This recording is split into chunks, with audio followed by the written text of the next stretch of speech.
Provavelmente hoje em Portugal ainda não estará completo o debate sobre as origens e a real dimensão da crise que desde 2008 vem assolando a Europa, sobre os seus reflexos na União Europeia, sobre o seu impacto e consequências nos respectivos instituições e sobre a matriz de valores e princípios fundacionais em que assenta este grande espaço e que vem sendo profundamente alterados e distorcidos na sua essência. Mas também nada se ouve sobre outra vertente da crise que, sendo de índole mais estratégica e geopolítica, de segurança mesmo, vem subliminarmente marcando as relações da Europa com as suas áreas limítrofes. Não nos parece que a situação possa em si mesmo ser esquecida e muito menos negligenciada, uma vez que a conjuntura atual configura um novo ambiente estratégico, mais exigente, menos previsível, de grande conflitualidade e de grande incerteza. Perante um cenário desta natureza, prudente será, então, não perder de vista que as unidades políticas regulam as suas relações na cena internacional num quadro de legitimidade assente em normas do direito internacional e nas organizações internacionais, mas também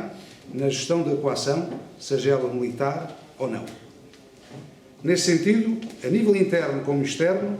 a instituição militar e as Forças Armadas assumem-se como uma expressão do poder nacional que contribui para a segurança do país e que tornam visível o espírito e a determinação para a defesa do interesse nacional, devendo para tal fim serem credíveis em termos de meios humanos e de capacidades e de uma forma que seja compatível com as necessidades e a dimensão estratégica da nação. No caso nacional, documentos estruturantes no domínio político e estratégico da defesa nacional têm, na realidade, sido instrumentais para a condução de alterações estruturais e conjunturais nas Forças Armadas, concretizadas aquelas, contudo, numa ótica essencialmente economicista, denominadas de reformas, em que o léxico utilizado passou a ter novos significados, sendo reforma sinónimo de contração e modernização, indicativo de redução de capacidades. Embora a nova conflitualidade, bem como os atores internacionais que a materializam, determinem necessariamente um processo de adaptação contínua das Forças Armadas, quer em termos de organização,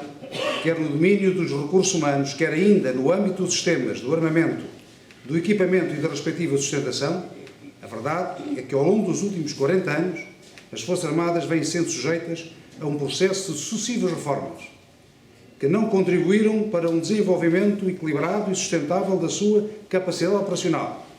atentas às missões estabelecidas, nem para a estabilidade da sua atividade corrente. As decisões tomadas no passado recente, relativamente às Forças Armadas, abriram um novo ciclo de reforma que não teve precedente conceptual e metodológico em etapas anteriores, dada a diversidade dos setores abrangidos e a presumível mútua interação, e que culminaram com a denominada Reforma 2020, lançada pelo 19º Governo Constitucional. Nunca, como nos últimos anos, se tinha ido tão longe na desconstrução das Forças Armadas, relevando-se em todos os processos um inadequado reconhecimento das especificidades da instituição militar, com reflexos bem evidentes nos direitos e nas legítimas expectativas daqueles que nelas servem o país, num claro desrespeito e numa persistente desvalorização da lei da condição militar, enquanto quadro legal de referência, induzindo desta forma uma acentuada e preocupante descaracterização da própria profissão militar. Deliberadamente,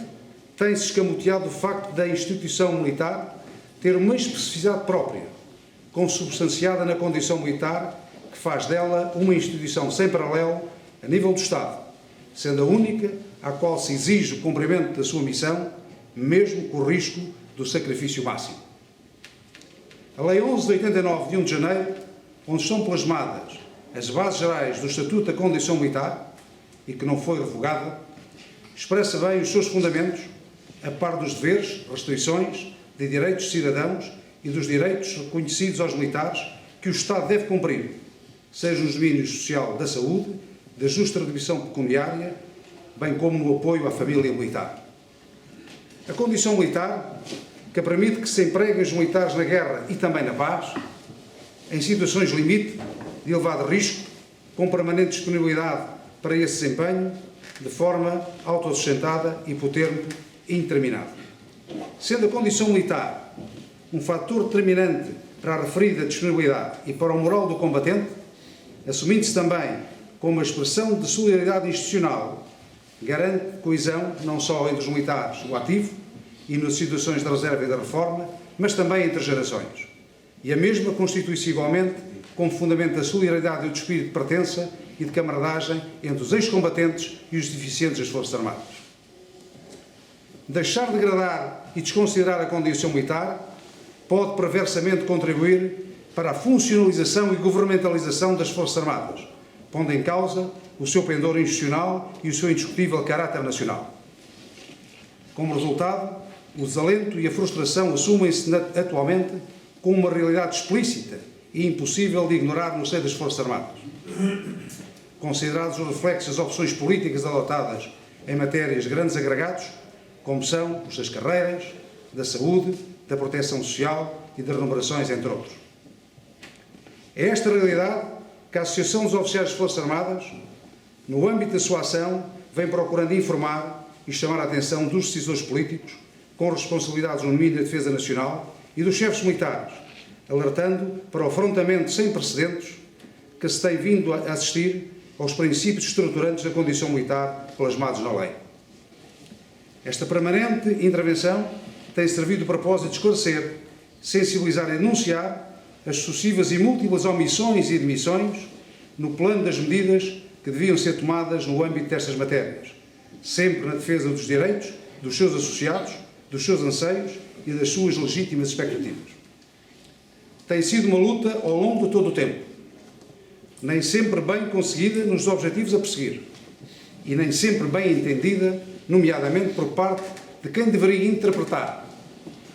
a intervenção da AOFA como uma oportunidade para a construção de uma parceria oportuna e esclarecida, tendo em vista o complemento de posições e a garantia de sinergias de atuação, na procura de respostas mais adequadas às inconformidades verificadas. Contudo, o frequente desrespeito pela lei do associativismo militar parece querer afastar deliberadamente e de forma sistemática os dirigentes da Associação dos Oficiais das Forças Armadas da participação no estudo e na elaboração de diplomas estruturantes com impacto direto na condição militar e de significativa importância para os militares em geral e para os oficiais em particular. Desta forma, a Associação tem ficado invariavelmente à margem da discussão e da tomada de decisão política, impedida de apresentar propostas que, eventualmente, melhor pudessem corresponder às expectativas profissionais e aos legítimos anseios dos oficiais das Forças Armadas. Daí o seu inconformado protesto, que deparou normalmente com o silêncio esclarecedor de quem, daquele incumprimento, não raras vezes, tem um distorcido sentido institucional. Mas esta realidade não desfalece o nosso ânimo, nem a força da razão que nos assiste. E neste momento,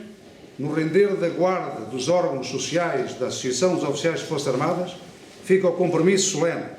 a todos aqueles que continuam a confiar na nossa ação, sobre a continuidade do nosso esforço, do rigor e da vontade de continuar a pugnar pelos seus legítimos direitos, justas aspirações, nas sedes próprias e no ambiente das matérias que estejam no quadro da lei, no domínio da nossa intervenção.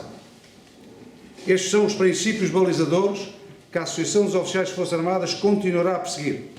e que os seus novos órgãos sociais, que agora tomam posse, se comprometem solenemente a fazer cumprir, tendo sempre como objetivo último a valorização pessoal e profissional dos oficiais das Forças Armadas, associados ou não, a par do reforço do prestígio e do respeito institucional das Forças Armadas perante os portugueses. Muito obrigado.